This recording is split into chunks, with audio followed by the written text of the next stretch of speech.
Good morning. It's 11 past 7 o'clock. It's News Radio 710 Keel. We're on the line at 710keel.com. And you can download the Radio Pup app for the smartphone that everybody in the world owns. Mm-hmm. Good heavens. Okay, standing by is Miss Michelle Davison. She is the executive director of the Red Cross of Northwest Louisiana. Hey, Michelle, how you been? Probably busy.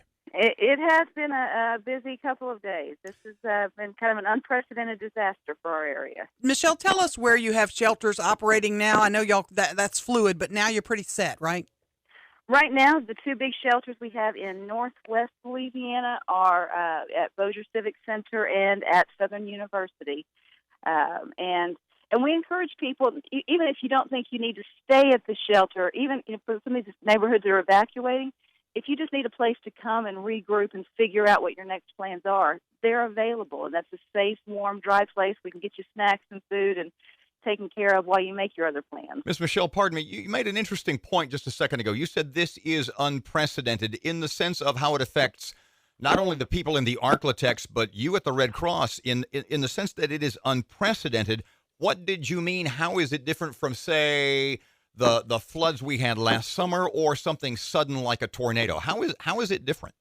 Well, the biggest difference is how widespread it is. For North Louisiana, we have 29 parishes that are part of our chapter area.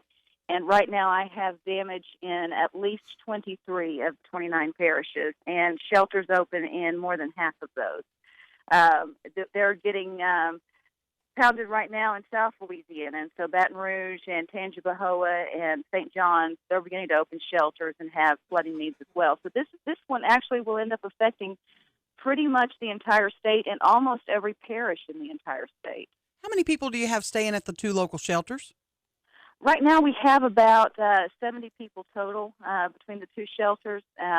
We have about 570 in the Ouachita Parish shelters. So, I mean, we have, at various places, we have huge numbers, and for most of our areas, so we're fairly low numbers for the shelters. The big need is going to come, of course, as we start doing our damage assessment and actually going out to the neighborhoods while people are cleaning up. Let me, because I've been there. You came to my house. I went through this in 91. Actually, she came to your house and said, doesn't anybody here pick up?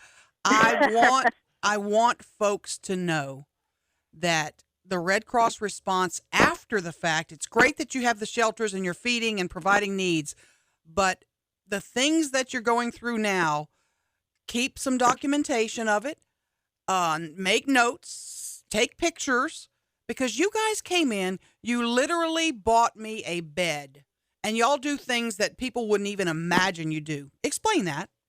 Well, that's an important part of the kind of the second round. Right now, we're focused on the shelters because we have to get people out of their homes. We have to give them a safe place to be and food and security right now.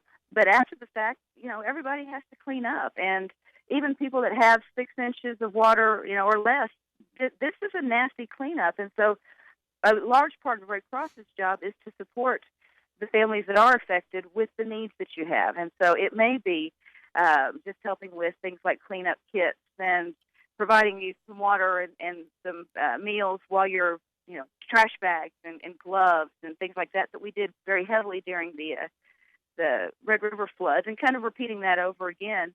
But then there's going to be a lot of homes too that have 2, 3, 4 feet of water in them, and that damage or that recovery is much more expensive, and the needs are much more expensive.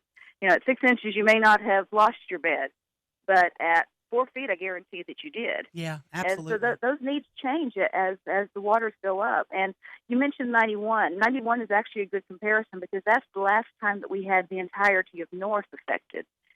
Mm-hmm. And for the Red Cross, back in 91, for the Red Cross, the job cost us $7 million.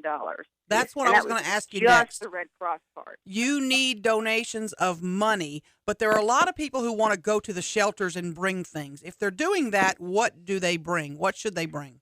Well, really, we would ask them not to do that because that actually pulls the shelter staff away from taking care of the residents. And so one of the issues that we've had in the last 24 hours is we've had such a generous outpouring from the public. We've actually had volunteers that haven't been able to work with the clients because they've been dealing with all of the intake for items.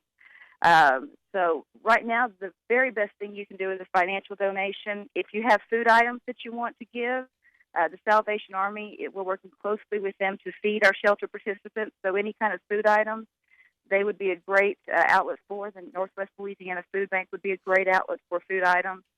And then organizations like Salvation Army and Goodwill for other items, bedding and clothing and household items.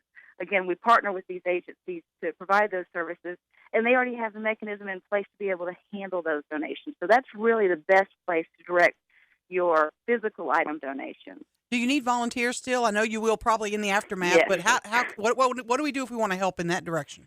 If you want to help with volunteering, the two best ways to do it are to give us a call at the office. It's 318-865-9545. It's a regular Red Cross number. So you can look it up in the phone book if you missed that. But then also going to redcross.org, you can actually sign up to be a volunteer. You can do all of the paperwork and put in your information, and then we have people that are actually triaging that and getting back to volunteers as fast as humanly possible. And Red Cross. So yes, we need many volunteers. Redcross.org is the place. It's easy to contribute, right? It's kind of a one-click deal, right? It is. So you can make a financial donation at redcross.org. You can go ahead and volunteer, and I can't always guarantee that our webmasters get things up as quickly as they should, but we're trying to feed them the information to get up on the latest disaster information as well. So that's also a place that if you need shelters, there is a place to find shelters. We also have Red Cross apps that also will help you with that as well. Well, thank you for what you're doing, and thank you for what you will continue to do afterward, because as a person who's been there, done that, I can't thank y'all enough for what you did for me many, many years ago. Thanks, Michelle. Thank you.